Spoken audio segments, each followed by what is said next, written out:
элдин акчасына сатып салып, булар экинчи жолу мошенниктин да мошенниги болушуп атат да. Анан айлабыз калбай калды. Кимге барышыбыз, кайсы инстанцияга барышты делечи. Пожалуйста, биз деле элбиз да. Ошол кыргыз коомунда бир составляющий элбиз. Бул жерде мону эсептегенде калктын саны 5000ден ашып кетти. Себеби анын эч жери, эч нерсеси кетпейт. Анткени бизден миллиондоп долларларды алып алган. Чынбайке жазгандарга кайрылып кете турган неме да. Биз баскынчы эмеспиз.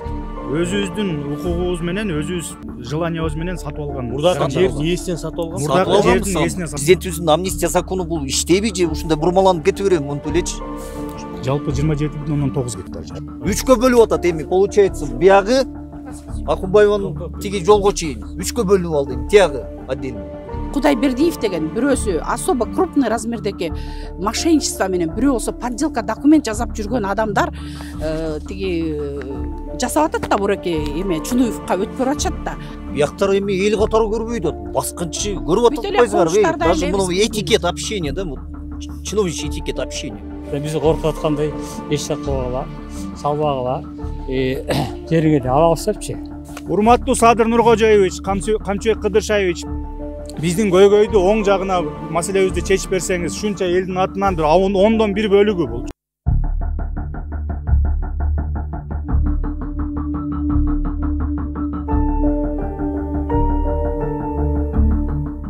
Саламатсыздар урматтуу достор, Беспредел медиа порталынын көрүүчүлөрү, кызматыңыздарга Кайрат Кенжебаев. Бүгүн биз Акунбаев, Достоевский көчөлөрүнүн кесилишинин жогору жагы Көкжар жаңы конушуна таандык жерде турабыз. Бул жердеги негизги көйгөй ушу жергиликтүү тургундардын маселесин, жер маселесин чалдырып бергенге аракет кылабыз. Мындан 2-3 ай мурун биз акимдердин чогулушун дагы чалдырганбыз, жолугушуусун элдер менен. Президенттин сөзү сиздерге сөз болобу болбойбу? Биринчи суроо. Ошондой ошондо кайда калат дейсиз сиздин айткан. Google картаны карайбыз деп атасыздар. Google карта сиздерге мамлекетке бир иштеп бере турган органбы? Ол жер мына 700 киши салынып атат. Мына 3 жылдан бери такай жүгүргөн убактан бери бир дагы акимди чакыра албайм. Бирок азыркы күндө жергиликтүү тургундардын айтымында сүрдүрүү иштери башталыптыр. Ошого жергиликтүү тургундар нааразы экен. Азыр болсо ошо ой пикирлердин эмне болуп жатканын силерге кенен чагылдырып бермекчибиз. Биз менен бирге болуңуздар, кызыктын баары алдыда. Эмне маселе болуп атат? Биякта биз бир 2-3 ай мурун чагылдырсак керек. Аким менен жолугуп чыккансыңар, талаптар коюлуп аткан негизги маселе бул сүрдүрүү иштери болуп атат да. Эмне талап, эмне болуп атат? Эмне нааразычылык? Ошону айтып кетсеңиз. Биздин биринчи талабыбыз биз негизи амнистияга кирмей да. Амнистияга киргенбиз. Кээ бирлер десем жаңылышам, бир 60-70% биякта үйлөр салынып кеткен, бада амнистия батпадайт да. Амнистияны кыскача айтып кете турган болсом 5 пункттун 4 пунктун. Ал жерде закон трансформацияда каралган кайсы бир контур болбосун, ошонун бир пунктуна туура келген болсо, ал үзгүлтүксүз берилсин деп. Тем более мындан сырткары 2018-жылы октябрь айында кабыл алынган 592-90 сооронбай шариповичтин карап чыккан эмесичи токтомун. Андан кийин на основании этого Садыр Нуркожоевич амнистияга деп эме кылган. Амнистия деген сөз анан биздин талабыбыз баягыны келтирип жок деген предписание керек да. Мисалы үчүн ого окшогон фундаменттерди бузганга предписание, соттун чечими керек, же болбосо прокурордун санкциясы керек дегендейчи. Ага карабастан азыр бизде жапайчылык заман пайда болуп атат да, мындай айткандачы. Кандайчы жапайчылык болгон? Эми предписание жок, эми өзүнө бузуп атабы? Өзү эле келип туруп эле эч кандай документи жок эле туруп атат. Себеп эмне деп атат? Себеп незаконно салынган деп атат. Аны надо в первую очередь доказать, потом уже анан карап чыгыш керек да. Соответствующий документтер болуш керек эле. Ага карабастан эле жок, тракторду алып келип туруп урдуруп сүрүп эме кылып атат да. Анан негизи дагы бир айта кетчү нерсе, бул жерде Кулмурзаев Асылбектин жеринен алган бул жерде бир жарандарыбыз 95%дей ошол жарандар да. 2020-21 жылдары ошол Кулмурзаев Асылбектен сатып алган жарандар. Кулмурзаев Асылбектин жерлерин 20-21 сатып алгандан кийин 22 жылы бул элдер келген эмеси бар, шарты бар. Эме кылганга, үй салганга, эркин шарты жок дегендейчи. 22 жылдын 24 мартында Кулмурзаев Асылбектин жерин Алдакулов менен Кудайбердиев дегендер жазылма документ менен эметип атат. Токмокто пандемиядан кайтып болуп кеткен нотариустун печатын таап алышып, анын балдары иштейт экен до сих пор. Ошонун негизинде уже неме кылып атат. Мекемелерде көрсөтүп кетсем азыр кийин тиркеп койсоң да. Алдакулов менен неме Кудайбердиев эч канча убакыт өтпөстөн туруп, мекеме 23 август 2022 жылы эмеге соттун чечими менен эмеге Чунуев Максат Ишимбаевич дегенге өткөрүп атат. Чунуев Максат Ишимбаевич деген бул Чунуев Ишимбай мурда күнтөрдөн эметип кеткен. Анан основной немелерден эми бул недоказанный нерсе в кавычках айтып коеюн. Рейдерский захваттар менен иш козголгон кишилер экен да, булар Жалдакулов менен Кудайбердиев. Ошолорду пайдаланып туруп, Чунуев Максат Ишимбаевич деген жерди өткөрүп алып атат. Хотя жерибиз ушунча элдин жери арестке коюлган болчу. Арестке коюлганына карабастан туруп, сот чечим чыгарып берип коюптат Чунуевдин эмесине, пользасына. Андан кийин элдер азыр толкунданткандын негизги себеби Чунуев Максат 20 февралда 2025-жыл уже быйыл эмеге Думиге өткөрүп берип коюптат, мамлекетке то есть. Документ эмесин, жерин. 18 гектар деп айтылып атат. Канчалык? Жалпы 18 гектар ба? Жалпы 27,9 гектар. 18-ин Чунуев. 18-ин Чунуев. Себеп неге? Неге мыйзам салган ба? Мыйзам өзү негизи мыйзам салып атпайбы? Бул азыр Чунуев Максат дегенде мисалы үчүн любойна сурап көрсөңөр болот. Эч ким таныбайт аны. Шаарга өткүчөктү неме Кулмурзаевдин атында каралып келген дагы. Кийин уже шаарга өткөндөн кийин Чунуев Максат Думиге өткөрүлдү. Ошол. Аз эмне болот, сунуштар башталды. Сунуштар аз акырындан башталып атат. Башында негизи где-то бир 8 гектар, 10 гектарга чейин деп айтылган болчу, Акмбайдын ылдый жагын тияктан чекесинен. Андан кийин келип туруп 18 гектар деп туруп Акмбайдын ылдый жагы деп баштады. Анан кече жакында дагы бир неметти дагы Акмбайдын үстү жагы да кошулат, могу салынган бир жакшына уже жашап атат, кадыресечи. Ошол үйлөрдөн бери полностью пасконос деп атышат да. Сиздерде кандай документтер бар салган боюнча? Документ жок болчу. Документтер жазып бергенден башка. Тилгатты башында неме болгон болчу. Колмурзаев Асылбек деген киши, могу жердин истинный хозяины. Эмне Морозон күнүндө айтып атабыз го.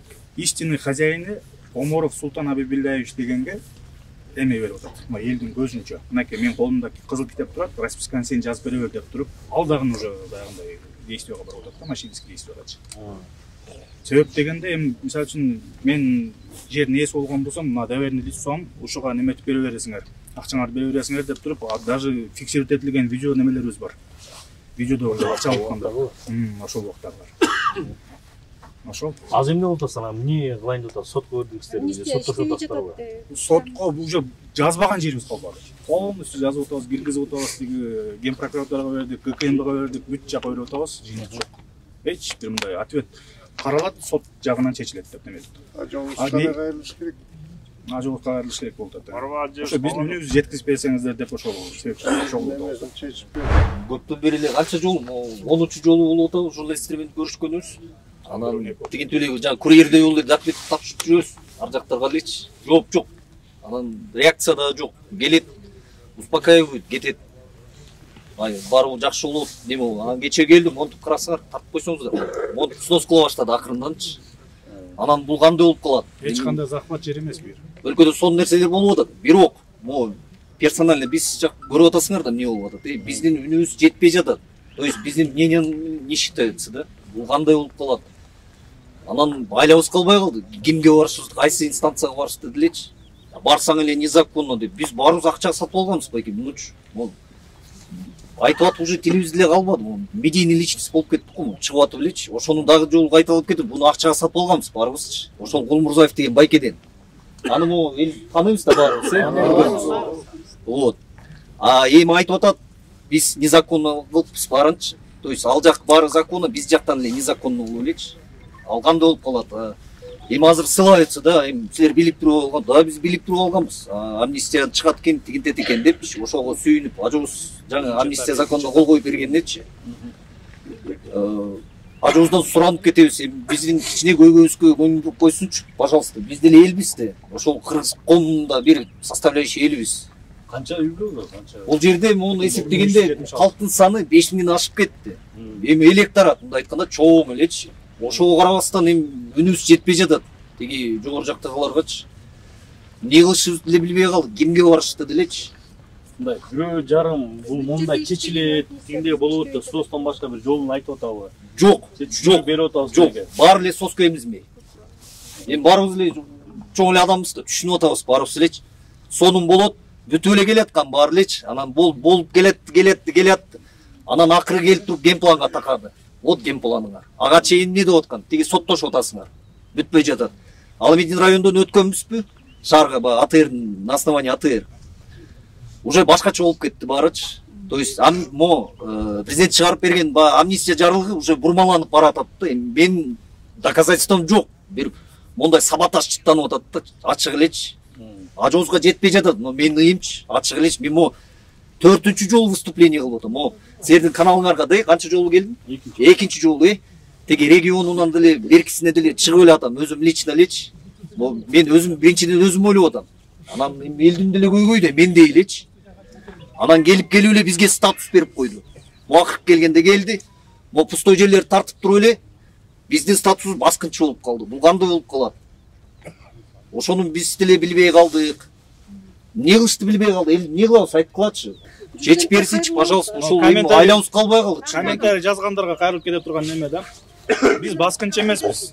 Өзүбүздүн укугубуз менен, өзүбүз желаниябыз менен сатып алган. Мурдакы жер ээсинен сатып алган. Сатып алган Ошол жердин ээси анык ээси болгон ал. Анан кошуп кетчү нерсе бар. Султан деген лидерибиз болчу. Ал Булмурзаев деген жердин ээсин фактически ээсинин. Ал представители болчу. Себеби айыл өкмөттө билесиңер, Баягы документ тапшырып аткандачы, келген, тиги көрсөткөн. Все вопросы к султану. Мен кызыл китебин көргөзүп, султандан неме кылгам. Акчаларын барын бергенбиз. Акчаларынчы. Кадимкидей өзүбүздүн эмгек терибиз тапкан акчаларын, 15 жылда Россияда жүргөн акчаларын барын бергенбиз. Эми ал иш эмне болуп атат?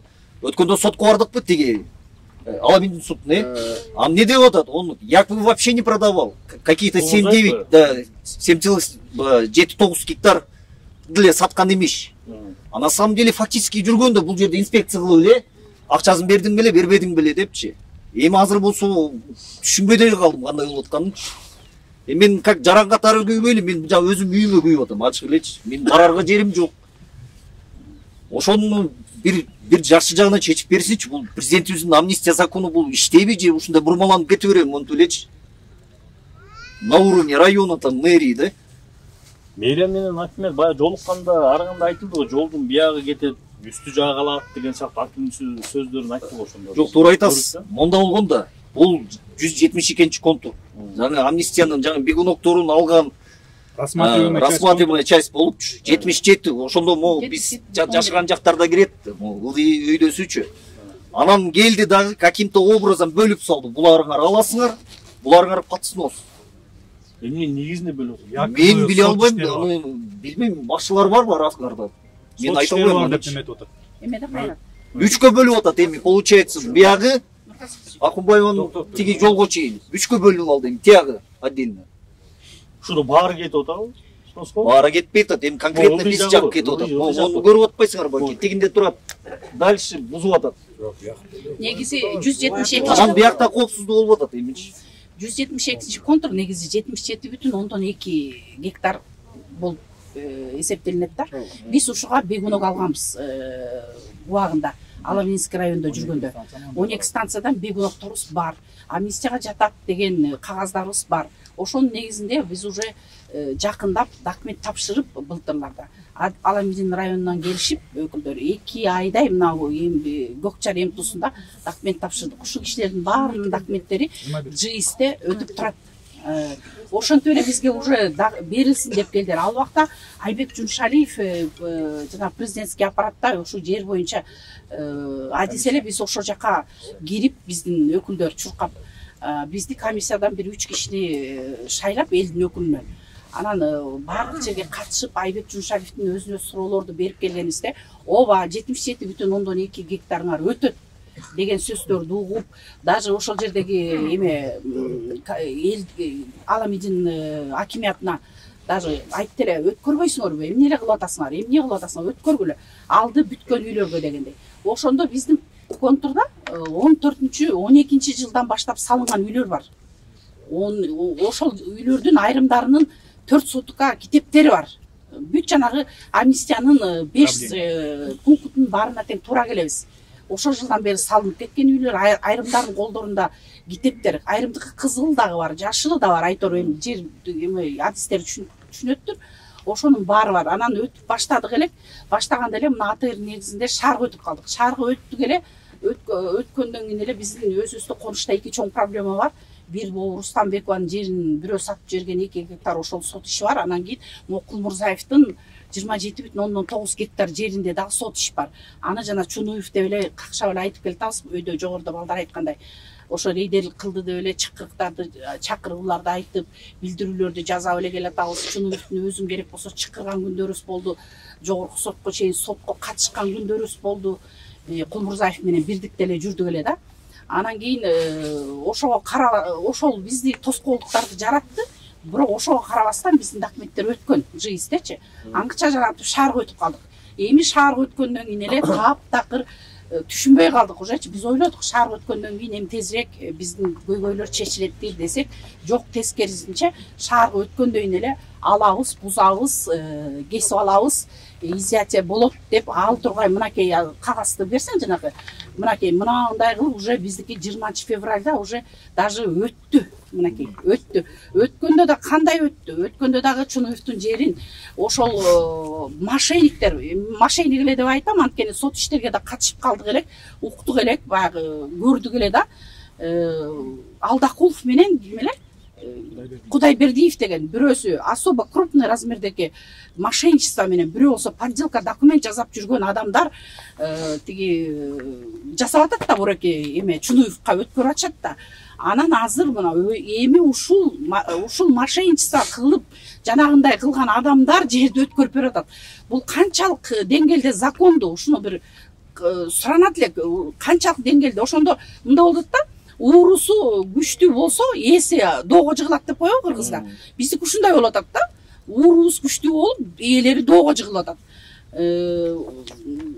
Кандай себептен бул ким? Чунуевди айтпай эле коелук, жанагы экөө кандай себептен жердин ээлери болуп, жердин ээси фактически Кулмурзаев. Аны баарыбыз билебиз. Кызыл китеби колунда турган сотторго катышып жүрчүбүз. Китебинде жазылып турду. Жазылып турат. Соттордо катышып жүрөбүз. Жогорку сотто 44 киши ачык сотко кирип, мына ушул элдин арасынан кирип сотко катышып чыктык. Кызыл китебин карап, Кулмурзаев чыгып, мынакей деп Кулмурзаевдин китебин бирден кармалап да көрдүк. Кызыл китеби таза китеп экенин билебиз. Жердин ээси Нака Кулмурзаев экенин билип турсак, анан ушундай иштер болуп атат да. Эми ошондогу жүргөн эле Кулмурзаевбыз дагы эмне бул биригип кеттиби түшүнбөйбүз биз азыр, элге ниясына да эчтеке. Кулмурзаевдин дагы ою өзгөрүлдү. ЖГТМга түшкөндө жана кустуризация дегенден коркуп эле баары ушундай кылышабы? Аныбыз дагы тескериден сүйлөп калды. Хотя былтыр документ өткөрүп атканыбызда, былтыр болчу, былтыр документ өткөрүп атканыбызда, февраль айында өткөрүп атканыбызда Кулмурзаев келип жазып берейин десе, фактически жер пока Чунуевдин намында. Мен силерге жаза албай атам. Бирок мынакей кызыл китебиндин көчүрмөсүн алыңыздар деп баарыбызга кызыл китептин көчүрмөсүн берип ошол жерде өзүнүн ишенимдүү өкүлү Султан Оморовду тургузуп алып, мына Султан байке силерге менин атымдан жазып бере берсин. Эртең мен соттон жеңип чыккандан кийин анан сиздерге тиги Султан байкеге өткөрүп берем жерди. Анан кийин Султан сиздерге эме болот деп турат, тил каттардын баарын ошонун атынан жаздырып берди эле. Эл дагы ушундай ишенип Кулмурзаевка, Оморов Султандынга эл катуу ишенебиз. Эмнеге дегенде ал биздин лидерибиз, өзүбүз шайлап алганбыз. Ушул жол полдун баарын ошого жазатабыз. Бүт документ иштерге ошого аны чуркатат элек. Элементарный ксерекс өткөргөндө да ошо кылат эле. Ошонун баарын кылдырып алып, анан ошо ишендик дагы. Отурсак азыр Кулмурзаев теңирден тескери сүйлөп 7-8 эле гектарды бергем деп атат. Бунун баары биз ишенип ГКМ ушу качан Чунуевди кармады, эми бүт баардык нерсе ачыкка чыгат деп эл чыдап отурсак, биз түшүнбөгөн иштер болуп атат. Бул канчалык закондуу, мисалы Мореке мошенниктер бири-бирине өткөрүп берип атканы. Фактически жер тиги Кулмурзаевдики болсо, булар убактылуу ээлеп алса жанагынтип сот иштери жүрүп турса, ушуну кандай кылып өткөрүп ачат, эмне деген закон негизинде болуп атат, биз түшүнбөйбүз. 12 февралда өткөндү жаңы. Ошо жаңы өтүп эле 20 эле кайра думиге өтүп атпайбы? Ошентип атпайбы, карабайсыңарбы? Сот иши Сот иштери жүрүп атат. Көрүнүп эле турбайбы? Сот иштери жүрүп атат. Бул канча деңгээлде туура эмес экенин билбейт экенбиз бизчи. Биз эми жаңы мамлекеттен нерсени сурабай атабыз. Биз өзүбүздүн могу жеке Кайра 12 февралда 23 жыл өтүп атат Чунуев кайра 20 февралда эле өткөртүлүп атат, департамент по управлению Чунуевка августта.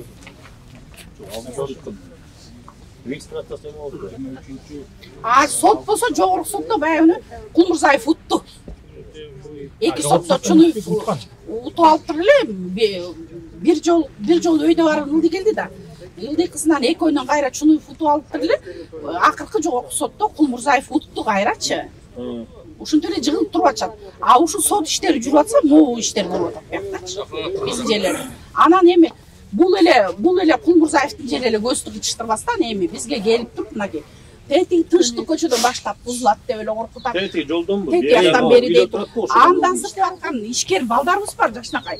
Ошол ишкер балдарыбыз деген мынакей белый иштейт экен, баягы көмүскөдө иштебейт. 400 000 налог төлөйт айына. 450 000 айына налог төлөгөн. 30-40 кишиге айлык берген жакшынакай ишкер. Ошол балдарыбыздан өйдө келип эле иштеттирбейли баарын тең. Ушундай эмелер болуп атат биздин көптөчү. Сноска кетет дейт да. Эми 21 жыл салынган бирок. Ал бала 21-ни чейин салынган бала. Ошо сиздер салып аткан кездечи баягы негизги суроодо көрүүчүлөр айтат да, силер эмнеге документин карап албайсыңар, эмнеге тактап албайсыңар? Мындай да эмнеге мындай сөз биле сөз болуп атат да. Ооба. Мындай да бизде Кыргызстанда деги эле баардык комуштар кандай болуп пайда болгон. Бүт комуштар баарыбыз эле билебиз, ошол комментарий жазган элдер деле өздөрү деле ушундай эле комуштардан эле жерлерди сатып алган баарыбыз эле. Сатып алганбыз дагы анан документ кийин чыкканда бир да жолу кызыл китепти биринчи берип туруп, андайын жер берген эмес да бизде мамлекет. Эч кандай жөнөкөй жарандарга мамлекет эч кандай азыр эле мына жакшы иштер жүрүп атат туура. Президентибиз мындай жарандарды үйлүү кылайын деп атат, ар түрдүү жакшы кадамдар болуп атат. Ушул эле президенттин тушунда. Мурда кандай болду эле? Мурда эч кимге жер берилген эмес, эч кимге тиги документ жасап туруп, анда биз деле жок, захват кылгандар кылган, бирок көп эле ушинтип эле сатып алган бизде болуп эле. Бар эле. Ушул эле жерде госоргандын кишилери деле, мисалы биздин комушта депутаттар бар, эмне деген генералдар бар. Баарыбыз эле ушинтип эле сатып алгандан кийин эме болгонбуз да. Андан ана документибизди тиги жасаганбыз да. Мисалы мен өзүм деле илгери Арчыбештен 96-жылы алганымда жерди. Мен деле азыр ойлосом, ошондо биз трансформацияны өткөн экенбиз. Эми түшүнүп атам мояка келгенден кийин. Ошондо деле биз документи жок эле жер алып турубуз деле, үйүбүздү салып алып турубуз деле, кийин Силаев кол коюп, анан чечимдерди чыгарып, анан биз трансформацияны өтүп турбуз да. Ошентип эле бүт конуштар пайда болгон да кайра. Ошол эми эл го билген эмеспиз да. Эми тиги акмет сүрдүрөбүз мээречи, снос депчи. Сиздер эмне кылар билбей атасыздар. Акбарышты билбей атабыз, чын. Президентке үнүбүз жетпей жатат. Бияктар эми эл катары көрбөй атат. Баскан киши көрүп атпайсыңар. Даже бул этикет общения, да, чиновничий этикет общения. Они несут репутационный риск биздин ажообузгачы, мында карагандачы. Көрүнүп эле атпайбы, туурабы? Кандай сүйлөйт, моду. Мусорсуң да бул жердечи. Ачык эле мусорсуң. Снос. Көрүп атпайсыңар, кагазы жок. Өткөндө келип снос кылды, тиги бир кагазын көтөрүп, биз силерге уведомление берип кетпедик беле депчи. Имеется в виду жабыштырып. Дагы бир жолу айтып кетип, бул амнистия деген латын тилинен которгондо эмне, бул забвение деген унутулуш керек. Бул баары унутулуп, ошол бир линияда кетип, баарыбызга өзү по идее президент сом закон чыгарып бербеди. Кандай сүйүнгөнбүз, ушул үйлүү болдук, тигинттик депчи. Анан бул жерде баарыбыз келип эле аны жерди утуп алган жокпуз да, акчага сатып алганбыз. Бурутта элечи. Дагы эмне болду өткөндө, дагы бир неме жок экен бул. Айтпай эле койчу болду. Жаңылган эл. Ооба, айрымдарыбыз билип алгандырбыз документи жок экенин. Көбүбүз билбей алдык. Эми ошого президентибиздин закону бар да, амнистия закону берилди да. Ошол эки закон эмнегедир эле биздин конушка эч иштебейт да. Болбосо биздин конушта эч кандай көйгөй жок. Бир мүрзө жок, бир тарыхый бир эме жер жок. ППСтин жери жок бул жердечи. Бүт бардык элдердин үлүш жерлерин жерелери саткан, биз сатып алганбыз. Жөнөкөй адамдар кызылдай маңдай термен тапкан акчасына сатып алган. Анан бул жерде кошумчалап кетсем болобу? Үлүш жер дегенде 49 жыл, 99 жыл деген жазуу жок да біздечи. Жер үлүшүнө болгон жеке менчик укугу жөнүндө акт, госакт турат да. Бул получается 90 Союз убагында чоң ата чоң энелерибиз выслуга лет деп койчу эле 30 жыл 40 жыл 50 жыл иштегендерге берилген жерлер болот эсептелинет да бердичи. Анан тем более мына бегноктордун негизинде биз ошо ар бир структурага барып кайрылганбыз. Мисалы үчүн Минкульт, ошо тиги ветеринарный неме министерство эмеде Кызыл Аскерде. Бүт ошо бегноктордун 12 инстанциядан өткөнүбүздө бардыгы заключениялар боюнча 77,2 гектар жерге рассматриваемая часть контура берилген да бегнокторчу. То есть сибирский язванын немеси калдыктары жок, исторический ценностьтер жок. Айыл чарба багытында суу жеткизип бере албайбыз деп туруп министерство берип атат, департамент отказ берип атат. Министерствого баши этти өз департаментчи. Анын заключениялары бар, мисалы үчүн андан сырткары пожарный инспекциялар толтура иши кызык 12 инстанциялардын бардыгы ошол заключенияны берип атат. 77 гектар жерге биз короче эметип бере албайбыз. Андан сырткары Акылбек Чапаров убагында министрлер кабинетинин немеси болуп турганда а кишилер айткан болчу, инфраструктурасы түзүлгөн конуштарга берилсин депчи. Эсиңизде да. Мына биздин инфраструктурабызга кайрылып келе турган Жолубуз бар, электроэнергиябыз бар, суу бар, даже интернетибизден бери бар. Полностью өзүбүз эл чогулуп ортодо. Ошо лидерибизди шайлап, ошонун негизинде чуркатып чыгарып алганбыз. Мыйзам менен келатам. Ан келип биз коркутуп аткандай эч жакка кылгыла, салбагыла, жериңе де алабыз депчи. Алагандагы мүмкүн бар ошо алып турган. Убагында бизге мына шаардыктарга карталар берген, приватизация кылыпчы. Айлыгы болсо жерлерин берген. Мына оокат кылгыла депчи. Жерди берди, оокат кылып келатабыз. Мынау келген мен бага саткан жокмун, бирок биздин айыл көбү бу ошон кишилер сатып беришти. Убагындачы. Сатты булар алышты. Өз менетиндечи. Тапкан акчасына. Ана мына мен таң калам да. Тияктан да берип атат. Эмени тиги жердичи, таранчуга бүт жерден биз көк жардан кылды мына. Именно могу биздин жерде, могу жердичи. Эметип атышат да жанагындай. Эмесчине. Өгөйлөшүп токтоп тургула. Көздөн түшүп калган жерде. Токтоп тургула. Мына 2025 жылда аягында эме чыгат, кең план, башына чыгат. Ошондон кийин кандай силерге мына айткан жок да. Эчтеке айткан жок. Чыксын, анан көрөбүз койду. Болду. Карайбыз дейт. Карайбыз дейт. Жок, 2006 жыл экен. 805 токтом болчу да. Генеральный план развития на расширение города депчи. 2006 жылы 805 токтом негизинде кабыл алынган. Ошонун негизинде на основании этого биз эскизный план чийдиргенбиз да. КНИИПке, проектный институтка. Чийдирип туруп, ошонун негизинде мына красный линияга да подпадать эткен эмеспиз.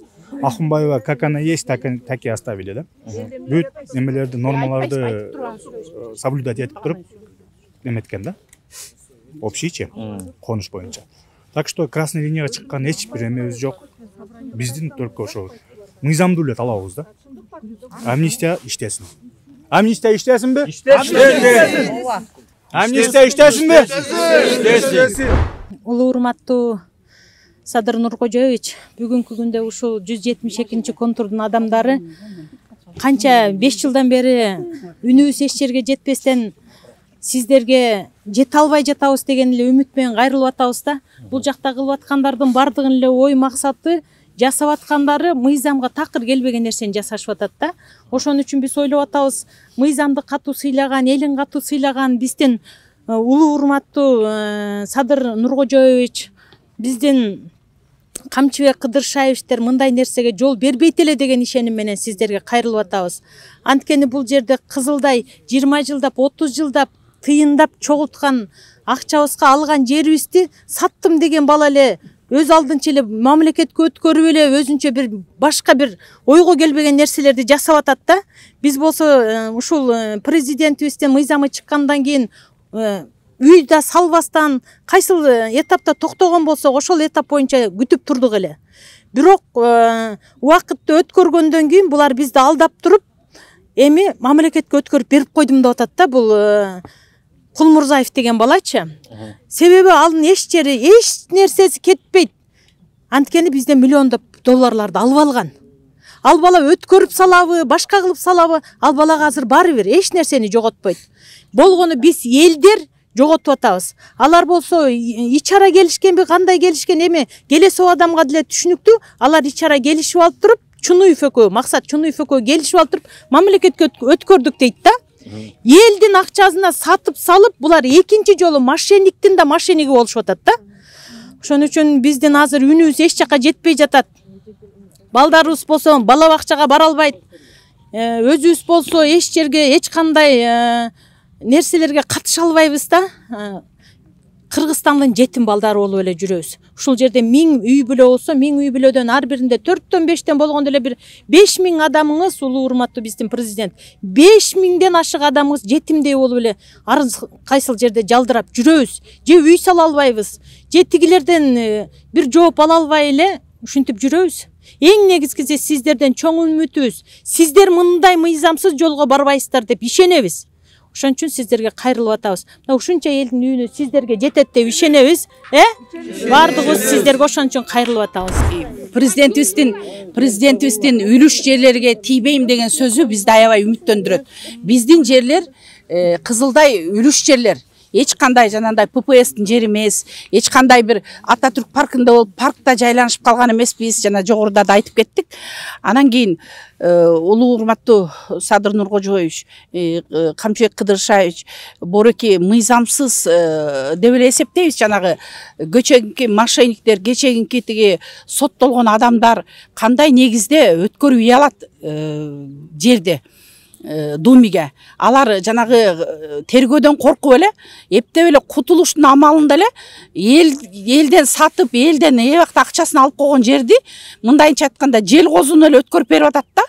Жел козуну эле өткөрүп берип коюп атышат. Ошентип ал жактан тиги кутулуунун амалын кылып атышат да. А бул канчалык деңгээлде закондуу экенин ушу өзүңүздөр тыкыр көзөмөлгө алсаңыздар деп ишенебиз сиздерди. Урматтуу Садыр Нуркожоевич, Камчыбек Кыдыршаевич, биздин көйгөйдү оң жагына маселебизди чечип берсеңиз, шунча элдин атынан бир 10/1 бөлүгү булчу. Канча үй бүлө ошо санды айтып болсо? 1376 киши. Акимиятка кайрылган кишилердин саны боюнча арыз бергендер. Жалпы саны 77,2 гектарды түзөбүз. Анын ичинен ошо Кулмурзаев дегенге азыр эме болуп атат. Бөгөт коюлуп атат. Подножка берилип атат мындай айткандачы. Ошону өз көзөмөлүңүздөргө алып, жакшылап, жакшы акыйкаттык чечим, мыйзам чегинде. Ашыкча нерсе сурабайбыз, только мыйзам чегинде эле неметип берсеңиздер, карап берсеңиздер. Суранабызбы? Суранабыз.